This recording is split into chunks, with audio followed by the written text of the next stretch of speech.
Okay, most of you have probably already seen the bebeonkers video explaining the difference between suctioning with a one-hole device versus the bebeonkers, which is a multi-hole device for oral care. But I think in order for you to truly appreciate the difference between what you're currently using and what you should be using is to actually do a demonstration with them. So I'm going to show you both products. They both now come with a quickly, easy to tear away opening, so you can get your device out quickly.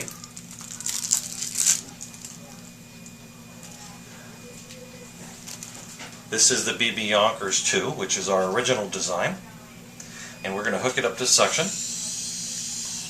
You can actually hear that. And this is hair gel, pretty ugly looking stuff, but just to kind of give you an idea of how quickly, the minute it makes contact with the top of the, and it will continue to draw out all that thick. This is hair gel. So it's not quite as thick and tenacious as mucus, but it kind of gives you an idea of how quickly you can move that through the mucus and not have to go to the back of the throat and poke and gouge the back of the throat of the infant. You just sweep across where you hear it, and you can hear it doing its job. Now let's just go ahead and take this one off. And we'll go ahead and remove the new bebeonkers 16-1, which, as you can see, is a little different in its design. The round tip is so that when it reaches the top of the nares, it will actually rest on the outside of the nose and allow the device to suction anything that's underneath it. That's really important, especially for a micropreemie, because we don't want a nurse inadvertently sticking a tube too far into the nose of an infant. So this design is really quite amazing.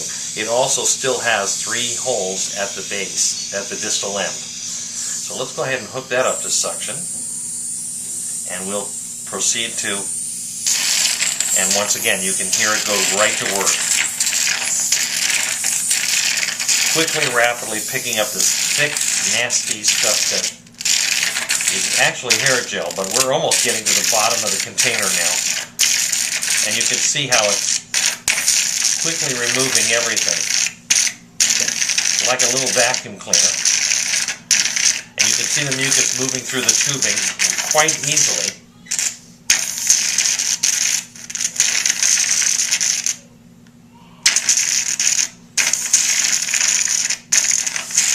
And I can do this all day long, and I'm not traumatizing the infant at all, because I haven't made contact with the bottom of their throat yet. Quickly, easily,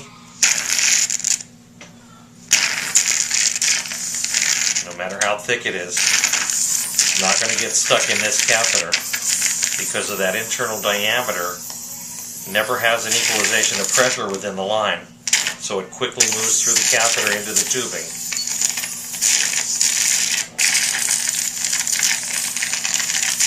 If you had any doubts about the effectiveness of this device, I hope this answers all your questions. You need to contact us at 1-800-676-0462 immediately and stop using single-hole devices to effectively remove the secretions from an infant.